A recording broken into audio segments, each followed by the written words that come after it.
सिद्धि की शादी के बाद वो ससुराल चली जाती है। पीछे रह जाती है भाभी रानी।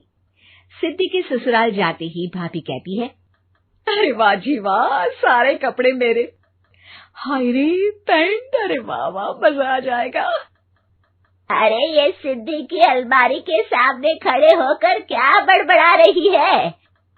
जाकर देख मेहमानों को विदाई की मिठाई मिली कि नहीं। अब हाँ माँ जी, क्यों नहीं, लेकिन पहले कपड़े तो बदल लूं। अब रानी आ जाती है सिद्धि के उन कपड़ों में जो वो ससुराल जाने से पहले घर छोड़ जाती है। अरे रानी, कुछ दिन रुक जाती। अरे ये तो सिद्धि बिटिया को मैंने ही दिया था, बड़ा ही फबता था उस पर, तुझ पर तो कुछ खास नहीं लग रहा। अब वो ना मेरे सारे कपड़े गीले थे तो सोचा पहन लूं।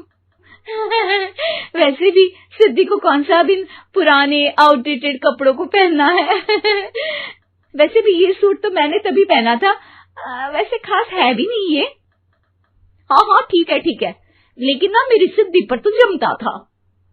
सारे मेहमान चले जाते हैं और सिद्धि ससुराल से मायके पहली बार आती है। अपना घर, अपना कमरा, अपनी अलमारी। ये बोलकर जैसे ही सिद्धि अलमारी खोलती है तो सामने उसके कपड़ों की जगह कुछ और ही रखा होता है।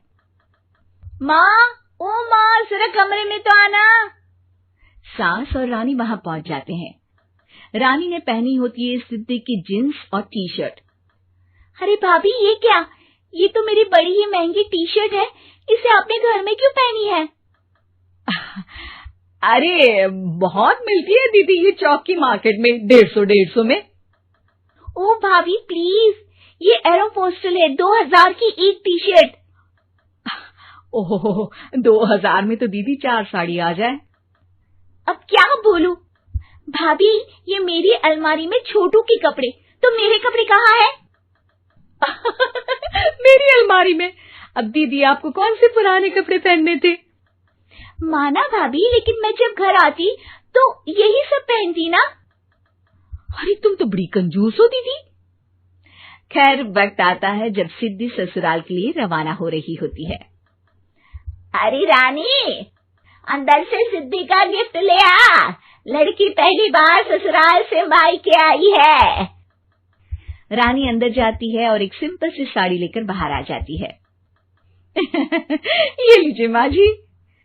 सास बेटी को गिफ्ट देकर ससुराल भेजती है। अगले दिन रानी एक सुंदर सी साड़ी पहनकर सामने आती है। अरे रानी, ये तो वो साड़ी है जो मैंने सिद्धि को देने के लिए दी थी जब वो ससुराल ले जाती, लेकिन ये तूने कैसे पहन ली? अरे माँ जी, ये साड़ी तो मुझे बहुत पहले से ही पसंद थी, लेकिन चिंता ना करिए, मैंने सिद्धि के लिए भी अच्छी सी साड़ी दी है। हाँ। तभी सिद्धि का फोन आता है।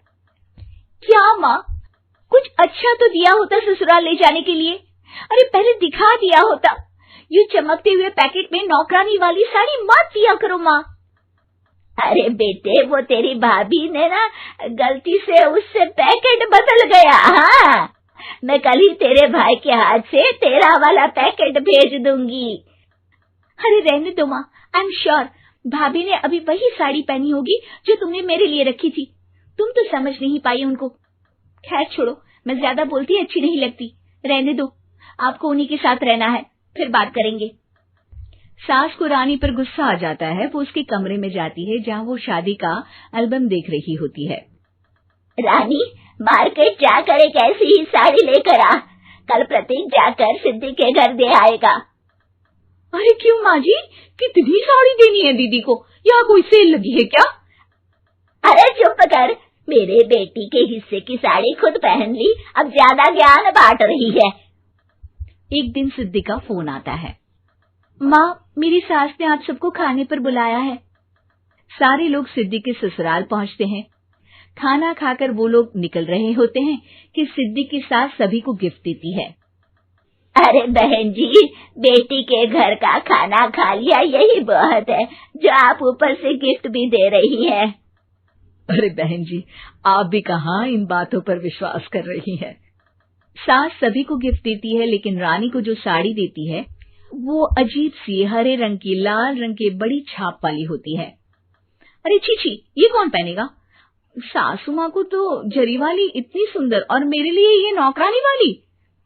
अरे भाभी, दरअसल मैं जब भी घर आती थी आप वापसी में ऐसी ही साड़ी देती थी ना, तो माँ ने सोचा कि आपको आपकी पसंद की ही साड़ी क्यों ना दी जाए। बेचारी रानी, बोलती भी तो क्या।